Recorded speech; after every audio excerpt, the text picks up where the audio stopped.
Bonjour, je m'appelle Stan. Mes parents sont originaires de Hong Kong, mais je suis né en Allemagne. Il y a quelques années, j'étais directeur d'un hôtel 5 étoiles. J'ai à l'origine une formation dans l'industrie de l'hôtellerie de luxe. Mon travail consistait à créer un département pour m'occuper de VIP. C'était très intéressant. Et j'étais très occupé avec tous ces acteurs, musiciens, athlètes, etc. Je côtoyais de nombreux VIP. J'ai eu l'honneur de travailler avec beaucoup de personnes que vous pouvez voir à la télévision. Mais même si ma vie de tous les jours était très excitante, professionnellement parlant, j'étais submergé de travail. Je travaillais en poste, poste du matin, poste d'après-midi et poste de nuit. Mais je faisais également beaucoup d'heures supplémentaires. Je travaillais presque 13 à 15 heures par jour, parfois même 18 heures d'affilée, un jour de repos, puis encore 18 heures d'affilée. Pour être honnête, je pensais que toute personne qui travaille s'est déjà demandé à un moment si c'était vraiment ce qu'elle souhaitait faire pour le reste de sa vie. Ma réponse? Un non catégorique, car ma vie se résumait juste à manger, dormir, travailler, manger, dormir, travailler. Cependant, ce n'est pas pour cela que je cherchais un nouvel emploi. Malheureusement, cela fait quelques années que mes parents ne sont pas en très bonne santé, mais ils devaient toujours travailler, car financièrement, les choses n'auraient pas pu fonctionner autrement. Et si vous regardez cela, je ne sais pas si vous avez des frères et sœurs, mais je suis le plus âgé d'une fratrie de 4 garçons. Et mon père a toujours été l'unique soutien de la famille. Et c'était incroyablement difficile pour moi. Je ne pouvais que constater la situation. Je voulais vraiment faire quelque chose.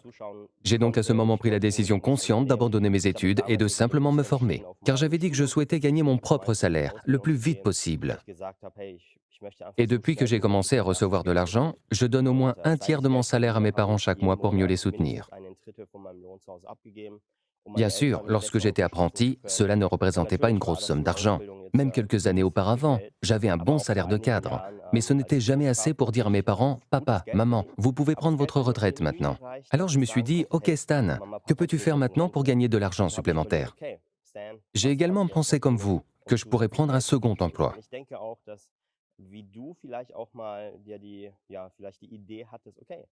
Mais le souci pour moi, c'est qu'en travaillant 13 à 15 heures par jour, on n'a tout simplement pas le temps. J'avais presque abandonné mes recherches et un bon ami est par chance venu me parler. Tu sais, Stan, tu pourrais en théorie gagner plus d'argent en moins de temps. Et j'ai adoré cette idée. Et pour être honnête, j'étais très sceptique car j'ai pensé, OK, je travaille déjà de nombreuses heures, comment faire pour gagner plus d'argent en moins de temps? Parce que je n'avais pas encore compris tout le processus. Mais je vous dirai cela, au bout du compte, nous, humains, travaillons comme des parachutes, uniquement si nous sommes ouverts. Alors je me suis dit, OK Stan, penche-toi à nouveau là-dessus. Et j'ai compris tout cela. J'en ai découvert tout le potentiel, puis j'ai compris et vu. Il y a ici une réelle substance, et il est possible de s'y bâtir une carrière. Alors je me suis dit, OK Stan, peu importe, la pire chose qui puisse t'arriver, c'est de devoir garder ton emploi actuel. Alors je me suis lancé, et fort heureusement, tout cela a été si simple à mettre en œuvre. Je n'étais jamais seul. Alors, même si je travaillais 13 à 15 heures, j'ai constaté très vite des résultats. Et après la première semaine, je me suis dit, OK, cela semble avantageux ou fonctionner. Que se passerait-il en théorie si j'investissais sérieusement mon temps? J'ai tout donné, avant le travail, pendant le travail et même entre, et j'ai pu quitter mon emploi un mois plus tard. À 26 ans, j'étais libre pour la première fois de ma vie de décider quel jour travailler, où travailler, combien de temps et avec qui.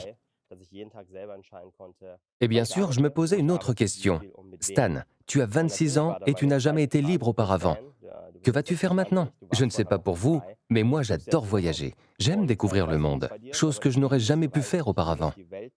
Alors je me suis dit, OK Stan, voyage un petit peu. Tu trouveras peut-être ta voie pendant ton séjour. Ce petit voyage a finalement duré 1 an et demi. J'ai au final visité jusqu'ici 35 pays. Je suis donc très reconnaissant vis-à-vis de Kiani. Je suis donc très reconnaissant vis-à-vis de Kayani. Et ce n'est pas tout. À Noël dernier, mes parents ont enfin pu prendre leur retraite. C'était très très important pour moi. Ce fut un moment plein d'émotions. Et le reste encore. Bien sûr, aujourd'hui, nous rédigeons chaque jour de nombreux success stories. Des milliers de success stories ont été rédigées avec l'équipe et je suis très reconnaissant chaque jour de pouvoir travailler avec une équipe composée de mères célibataires qui cumulaient 2 emplois à temps partiel auparavant, d'amis ou de connaissances venant de la même industrie et pouvant désormais fonder leur famille. Et de voir que des connaissances ont répondu à mes stories Instagram. Stan, que fais-tu? Et de voir qu'ils peuvent maintenant voyager eux-mêmes. Alors, si vous regardez cela maintenant, vous, qui avez peut-être des objectifs et des rêves, vous vous dites peut-être, j'ai toujours voulu faire quelque chose que je n'avais jamais osé faire. Je peux vous dire oui. Je souhaiterais partager 3 choses importantes qui m'ont permis de forger ma propre vie. La première, on ne regrette pas les choses que l'on a faites, mais celles que l'on n'a pas faites. Ensuite, quel est le lieu le plus sûr pour un bateau? Le port. Mais les bateaux n'ont pas été conçus à cette fin. Troisièmement, ce que j'ai appris de mon mentor, la situation dans laquelle vous vous trouvez aujourd'hui dépend des bonnes ou mauvaises décisions que vous avez prises il y a un an. Si vous souhaitez être meilleur dans un an, vous devez définitivement commencer à prendre les bonnes décisions. C'était tout pour moi. Je m'appelle Stan, je vis à Mkayani et vous remercie pour cette opportunité.